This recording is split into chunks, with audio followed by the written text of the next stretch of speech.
Assalamualaikum warahmatullahi wabarakatuh. Perkenalkan, nama saya Siti Faiza, Prodi Ekonomi Syariah.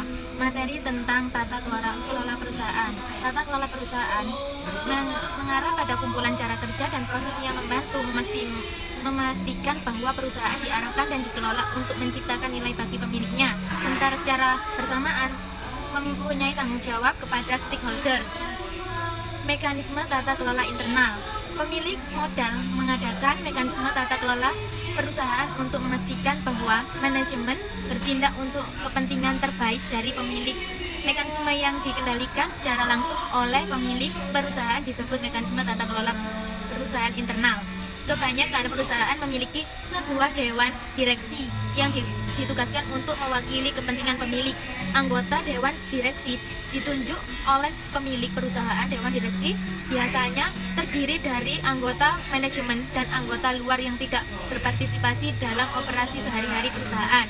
Mekanisme tata kelola eksternal. Mekanisme tata kelola eksternal yang tidak dikendalikan secara langsung oleh pemilik saat ini perusahaan disebut mekanisme tata kelola eksternal. Mekanisme ini termasuk take over market dan sistem hukum. Ketika sebuah perusahaan berkinerja buruk, perusahaan tersebut dapat dibeli oleh pemilik baru yang percaya bahwa mereka entah bagaimana dapat dengan lebih baik mengelola perusahaan dan bagaimana dapat membuat lebih menguntungkan. Mekanisme pengendalian eksternal ini disebut take over market. Studi terbaru menunjukkan bahwa sistem hukum yang berbeda bertindak sebagai kendali eksternal penting di perusahaan. Studi praktek tata kelola perusahaan eksternal. Studi praktik tata kelola perusahaan internasional. Dewan direksi. Tujuan dari dewan direksi di Amerika Serikat adalah untuk melindungi kepentingan pemegang saham. Tanggung jawab ini ditentukan oleh hukum. Kebanyakan negara Eropa tidak memiliki hukum yang menunjukkan peran dewan direksi. Oleh karena itu, dewan di Eropa tidak selalu memiliki tujuan utama untuk melindungi pemegang saham.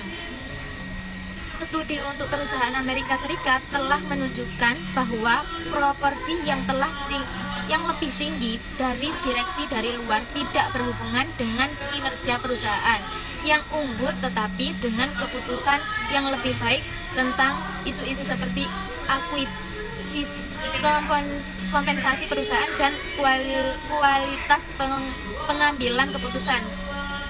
Kompensasi eksekutif. Dari perspektif tata kelola, paket kompensasi eksekutif dianggap efektif jika menyelaraskan kepentingan eksekutif puncak dengan pemegang saham. Gaji yang terjamin menyediakan sedikit insentif untuk eksekutif untuk memaksimalkan nilai perusahaan pemegang saham karena eksekutif akan menerima gaji bagaimanapun kinerja perusahaan. Di sisi lain, kompensasi berbasis kinerja seperti pemberian saham dan opsi saham menyediakan insentif yang sangat kuat untuk memaksimalkan nilai perusahaan karena semakin meningkat nilai perusahaan, demikian juga kompensasi eksekutif. Struktur kepemilikan. Di Amerika Serikat dan Inggris, kepemilikan perusahaan cenderung tersebar di antara sejumlah besar pemegang saham yang tidak terkait yang membeli dan menjual saham di pasar terbuka. Hal ini disebut ekonomi terpusat pada pasar.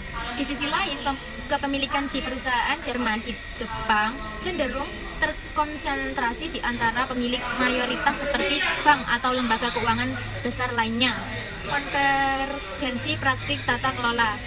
Tren dalam beberapa tahun terakhir telah menunjukkan bahwa perusahaan-perusahaan di seluruh dunia berupa untuk konvergensi menuju sistem yang serupa. Perusahaan Amerika Serikat menunjukkan peningkatan jumlah kepemilikan terkonsentrasi melalui pemegang saham institusional, sedangkan perusahaan Jerman yang menggeser dengan tutir ke dewa kesatuan. Secara lebih rinci, prinsip-prinsip dasar dan tata kelola yang baik adalah sebagai berikut.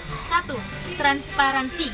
Yang kedua, akuntabilitas. Yang ketiga, responsibilitas. Yang keempat, independensi.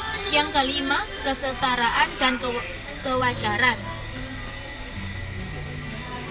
Perbedaan lintas nasional dalam tata kelolaan perusahaan, yaitu menjelaskan mengapa negara-negara yang berbeda memiliki konfigurasi yang berbeda untuk struktur tata kelola perusahaan mereka. Mereka melihat tata kelola perusahaan sebagai interaksi antara tiga kelompok utama: modal, manajemen, dan tenaga kerja. Aplikasi konsep tata kelola yang baik.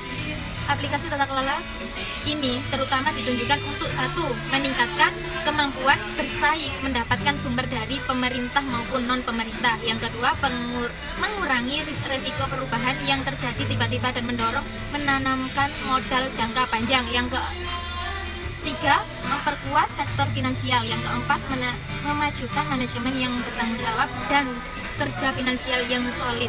Tahap penyusunan dokumen pola tata kelolaan yang meliputi langkah-langkah menyusun dokumen tata kelolaan meliputi 4 langkah. Yang pertama, persiapan. Yang kedua, pelaksanaan penyusunan meliputi melakukan legal audit eksternal yang berlaku dan selama ini digunakan sebagai landasan hukum, memberikan legal opinion, menyusun draft dan membahas draft awal yang telah tersusun maupun menyempurnakan menjadi draft final.